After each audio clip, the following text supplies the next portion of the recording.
সবাইকে আমন্ত্রণ জানাচ্ছি সংবাদপত্রের পর্যালোচনা ভিত্তিক পত্রিকার চোখে দেশ অনুষ্ঠানে।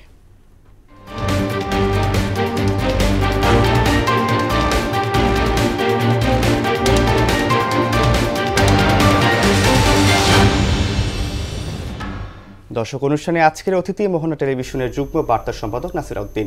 নাসির, পত্রিকার চোখে দেশ অনুষ্ঠানে আপনাকে স্বাগত। নাসির, আপনি জানেন মোহনা টেলিভিশনের নিয়মিত আয়োজন পত্রিকার চোখে দেশ অনুষ্ঠানে আমরা পত্রিকার শিরোনাম শুনি এবং শিরোনামের পেছনের খবর সম্পর্কে আলোচনা করি। আমরা আলোচনা যাবো, তবে তার আগে জেনে নেব আজকের জাতীয় পত্রিকার বিশেষ বিশেষ নামগুলো। দর্শক, প্রতিবারের মতো আজকে আমার হাতে রয়েছে জাতীয় পত্রিকা এবং প্রথম আমার হাতে রয়েছে প্রথম আলো। প্রথম আলো তারা লালকালিতে শিরোনাম করেছে গণপরিষদ নয়, সংসদ নির্বাচন চায় বিএনপি, ঐক্যমত্য কমিশনের মতামত। হাসনাত সার্জিসের ফেসবুক পোস্টে এনসিপিতে অস্বস্তি, চিকিৎসকদের জন্য আলাদা ক্যাডারের সুপারিশ থাকবে। এবং এরপরে আমার হাতে রয়েছে দৈনিক ইত্তেফাক, তারা শিরোনাম করেছে হাসনাতের বক্তব্য নিয়ে এনসিপিতে ভিন্নমত, পায়রা বন্দর নির্মাণ প্রকল্পের সংশোধনী সহ একনেকে 15 প্রকল্প অনুমোদন। জনগণের প্রত্যাশা পূরণে আসুন আলোচনা শুরু করি, বরাতে তারেক রহমান। এবং এর পরবর্তীতে আমার হাতে রয়েছে সমকাল, তার শিরোনাম করেছে বিদ্রোহী নাকি পরিশোধিত আওয়ামী লীগ, শেখ হাসিনাকে সহিংসভাবে উৎখাত করা হয়, সংসদীয় কমিটিকে জয়শঙ্কর। এবং তারপরে আমার হাতে রয়েছে বাংলাদেশ প্রতিদিন, তারাও ঠিক লাল কালিতে শিরোনাম করেছে বামদের চোখে আওয়ামী লীগ নিষিদ্ধ, আন্তর্জাতিক অপরাধ ট্রাইব্যুনাল রদ বদল আসছে তদন্ত সংশয়। এবং এরপরে আমার হাতে রয়েছে যুগান্তর, তার শিরোনাম করেছে জীবিত একজনকে পুড়িয়ে হত্যা করে পুলিশ, আশুলিয়ায় 6 লাশ পোড়ানোর তদন্ত প্রতিবেদন। এবং তার পাশাপাশি যুগান্তর আরেকটা শিরোনাম করেছে আওয়ামী লীগ পুনর্বাসনের অভিযোগ, হাসনাতের পোস্টে সার্জিসের দ্বিমত। তারপরে আমার হাতে রয়েছে বণিক বার্তা, তারা শিরোনাম করেছে দেশ কর্মক্ষম জনগোষ্ঠীর প্রবৃদ্ধির গড় হার 1.5%, কর্মসংস্থানে 0.2%। এবং পাশাপাশি তারা আরেকটা শিরোনাম করেছে নতুন মাদ্রাসা অনুমোদনের আবেদন বেড়েছে 5 আগস্ট পরবর্তী সময়। এবং দর্শক, সবশেষ আমার হাতে রয়েছে দ্য ডেইলি স্টার, তার শিরোনাম করেছে whose 2025 targets remain a far cry. Nasir, শিরোনামগুলো শুনলেন, এবার আমরা চলে যাব মূল আলোচনায়। মূল আলোচনায় যে বিষয়টা আমি লক্ষ্য করলাম, বিগত কয়েকদিন ধরেই আমাদের যে অন্তর্বর্তী সরকার আসার পরে যে সমন্বয়ক যারা ছিলেন তাদের অন্যতম একজন সমন্বয়ক হাসনাত আবদুল্লাহ, তার কিছু কথাকে ঘিরে বাংলাদেশে কয়েকদিন ধরে অরাজকতা সৃষ্টি হয়েছে। এবং প্রথম আলোতে তাদেরকে নিয়ে একটি পোস্ট করা হয়েছে, হাসনাত সার্জিসের ফেসবুক পোস্টে এনসিপিতে অস্বস্তি। তো এই বিষয়ে আপনার মতামত কি? হ্যাঁ, যারা যে সমন্বয়ক যারা বলছেন সমন্বয়ক, তারা এখন সমন্বয়ক নেই, আসলে তারা এখন রাজনৈতিক নেতা বলা যায়। হ্যাঁ, এনসিপির খুব গুরুত্বপূর্ণ পোস্টই বলা যায়, গুরুত্বপূর্ণ পোস্টে থেকে এই ধরনের বৈঠক নিয়ে ভিন্ন ভিন্ন মত। যারা সেনাপ্রধানের সঙ্গে বৈঠক করলেন, সেনা সদর অবশ্য বলছে যে হ্যাঁ বৈঠকে হয়েছে, সেনা সদরের বৈঠক হয়েছে এবং সেই বৈঠকের বিষয়ে তাদের যে বক্তব্য, মানে হাসনাতের যে পোস্ট, সেটা সেনা সদর বলছে এটা একটি হাস্যকর এবং কিছুটা শিশু সুলভ, এরকম একটা কমেন্টস তারা বলেছে। সেনা সদর অস্বীকার করেনি যে না বৈঠক হয়নি, তবে বৈঠকের বিষয়ে যেভাবে পোস্ট করা হয়েছে সেটা শিশু সুলভ বা হাস্যকর। একই সঙ্গে দেখুন এনসিপিতেও কিন্তু দ্বিধাবিভক্ত। এনসিপিতে দ্বিধাবিভক্ত এই কারণে যে হাসনাত আবদুল্লাহ যখন পোস্ট করলেন সেই পোস্টের একদিন পরে আবার সার্জিস আলম তিনি একটা, যেহেতু সেই যে মিটিং কথা বলা হচ্ছে সেই মিটিংয়ে কিন্তু সার্জিস ছিলেন, হাসনাত এবং সার্জিস দুজনেই ছিলেন। তারপর দিন সার্জিস আলম তিনি একটি পোস্ট করলেন, যে পোস্টের কথা অনেকটাই হাসনাতের সুর একই, বাট উপস্থাপনের ধরন আলাদা।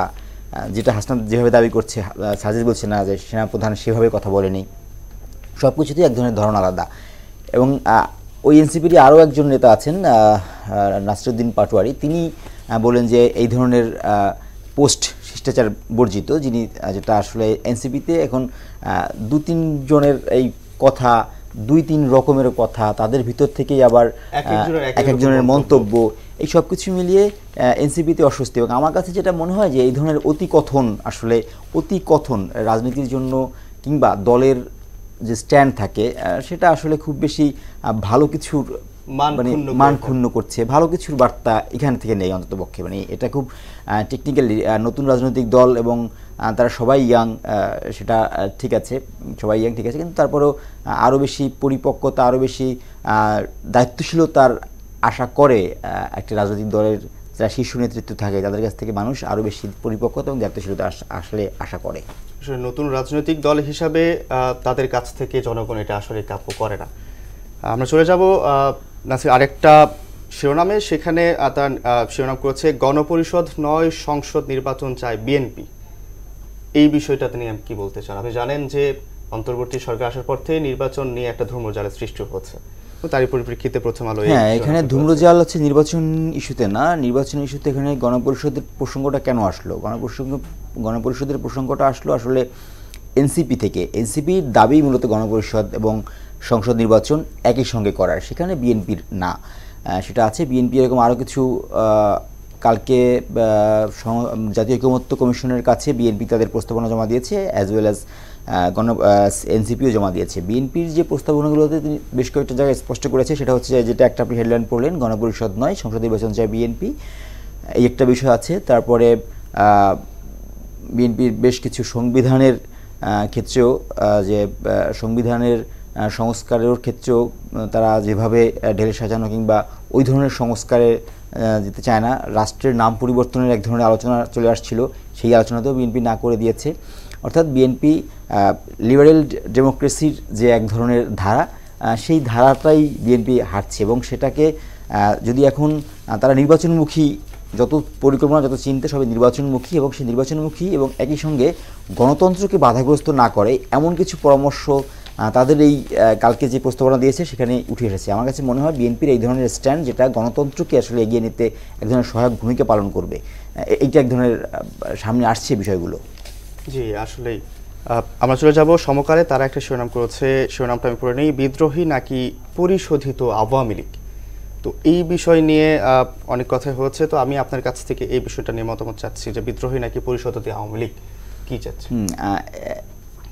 এখানে আপনার প্রথম যে প্রশ্নটা ছিল আসলে এনসিপির নেতাদের ভিতরে যে ধরনের মতভেদ, তার সঙ্গে কিন্তু এইটার এক ধরনের যোগসূত্র আছে। কারণ এই মতভেদ, তাদের মতভেদ কিংবা সেই ফেসবুক পোস্টে কিন্তু আওয়ামী লীগের পুনর্বাসন প্রক্রিয়াটা কী প্রক্রিয়ায়, তখন থেকে কিন্তু আওয়ামী লীগের পুনর্বাসনটা বেশ জোরসোরে আলোচনায় আসছে আসলে। কিন্তু এখন তখন বলা হচ্ছে যে আওয়ামী লীগ মানে পুনর্বাসন হওয়ার চিন্তা আছে, রাজনীতিতে এক ধরনের ভিন্ন মত আছে। যেমন বিএনপি মনে করছে যে না, আওয়ামী লীগকে নিষিদ্ধ করার বিষয়ে বিএনপি তেমন কোনো আসলে চাওয়া নেই। বিএনপি চাওয়া হচ্ছে যে জনগণ যেটা চাইবে সেটাই হবে আওয়ামী লীগ প্রশ্নে। জনগণ যদি আওয়ামী লীগকে ছুঁড়ে ফেলে, আওয়ামী লীগ ছুঁড়ে যাবে। জনগণ যদি মনে করে না, এই আওয়ামী লীগের রাজনীতি করার অধিকার আছে, তাহলে জনগণ আওয়ামী লীগ রাজনীতি করবে। এটা হচ্ছে বিএনপির স্ট্যান্ড। আপনি আরেকটা হেডলাইন পড়ছিলেন, বাম মানে আওয়ামী লীগের নিষিদ্ধের প্রশ্নে বাম রাজনৈতিক দলগুলোর অবস্থানটা কী, সেটা দেখছিলাম।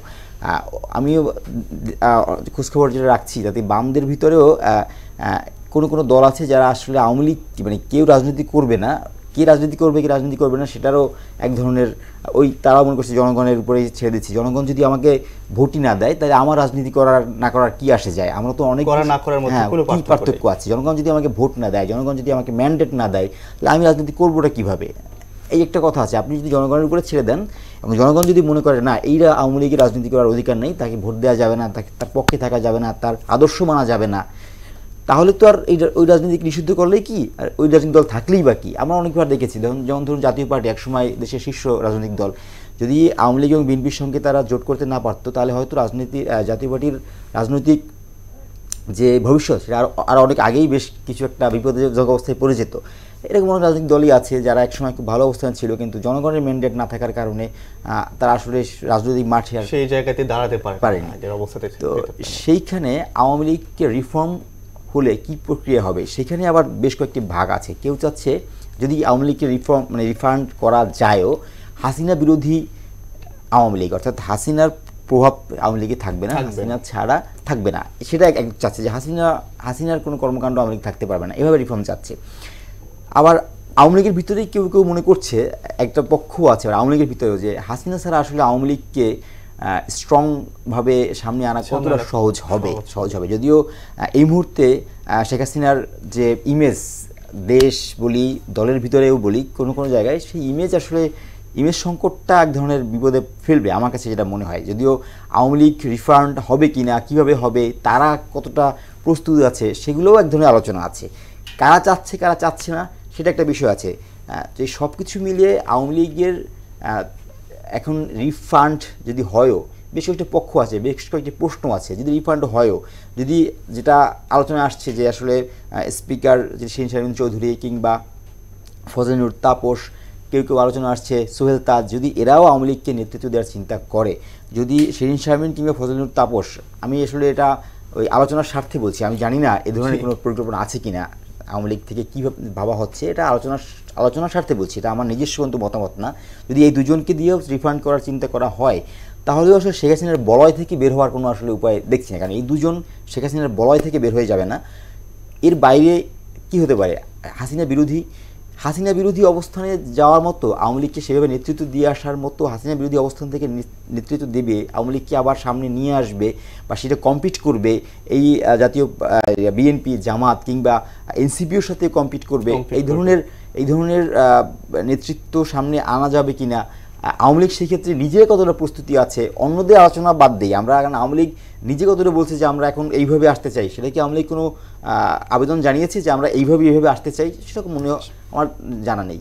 তো সব কিছু মিলিয়ে এটার জন্য আরেকটু অপেক্ষা করতে হবে যে আওয়ামী লীগ যদি প্রশ্ন যদি আসেও কীভাবে আসবে, কারা কারা সেটার পক্ষে আছে, কারা কারা বিপক্ষে আছে। বিপক্ষটা আমি একটু স্পষ্ট এনসিপি, হ্যাঁ, এইটা বিপক্ষ, বা ছাত্ররা, বৈষম্যবিরোধী ছাত্র আন্দোলন, তারা স্পষ্ট যে তারা বিপক্ষে। তাদের বিপক্ষ হওয়ার কারণটা অনেকগুলো কারণ অবশ্য আছে। কারণ গণ অভ্যুত্থান পরবর্তী যে প্রেক্ষাপটে তারা আওয়ামী লীগকে, মানে তাদের নেতৃত্বেই তো মূলত আওয়ামী লীগের এই পতন, সুতরাং তাদের সেই চাওয়াটার এক ধরনের যৌক্তিকতা আছে, বা তারা অন্য অনেক ধরনের ভয়, শঙ্কা কিংবা অনেক ধরনের দেশের যে প্রেক্ষাপট, সেই অনেক কিছু নিয়েই তারা চিন্তা করছে যে না, আওয়ামী লীগকে তারা আসতে দেবে না। But at the same time অনেক বড় বড় পক্ষ কিন্তু আছে যারা আওয়ামী লীগকে হয়তো মানে সহায়তা না করলেও তাদের পুনর্বাসনে কোনো ধরনের বাধা দিবে না, এমন পক্ষও কিন্তু বাংলাদেশে আছে। রাজনীতির জন্য আছে, রাজনৈতিক মাঠ আসলে, রাজনৈতিক খেলা আসলে ভিন্ন ভিন্ন অনেক ধরনের পরিবেশ পরিস্থিতি, ভিন্ন ভিন্ন অবস্থা থাকে। রাজনীতি, আপনি 7 মাসের আগের রাজনীতি বাংলাদেশের ক্ষেত্রে, এই মুহূর্তে রাজনীতি বাংলাদেশের ক্ষেত্রে কিন্তু আসলে এক না। আপনি নিজেই মিলিয়ে দেখবেন এই 7 মাসে কিন্তু রাজনীতির রং, গন্ধ, পরিবেশ, আচরণ, বিশ্লেষণ সব কিছুই পাল্টে গেছে। সুতরাং রাজনীতির কখন কোন দিকে টার্ন নেবে এবং কী কারণে কাকে আমি পুনর্বাসন করব, কী কারণে কাকে আমি ছুঁড়ে ফেলবো, সেটা বোঝাও খুব সহজ না। সব কিছু মিলিয়ে আরও কিছুটা অপেক্ষা করতে হবে রাজনীতির পরবর্তী গতি প্রকৃতি কোন দিকে যায়। তখন আওয়ামী লীগের প্রশ্নটা আরও ভালোভাবে বোঝা যাবে যে কোনভাবে তারা ফিরতে চায়, আদৌ ফিরতে পারবে কিনা, ফিরতে পারলে আওয়ামী লীগ নিজের কী পদক্ষেপ থাকবে, এই সব কিছু তখন বোঝা যাবে। নাসির, আপনাকে ধন্যবাদ। আমরা আসলে অনুষ্ঠানের শেষ পর্যায়ে চলে এসেছি। আমাদের অনুষ্ঠানে, আমাদের স্টুডিওতে আসার জন্য আপনাকে আন্তরিকভাবে ধন্যবাদ জানাচ্ছি। আমরা পরবর্তী কোনো একদিন আবারও আলোচনায় বসবো ইনশাআল্লাহ।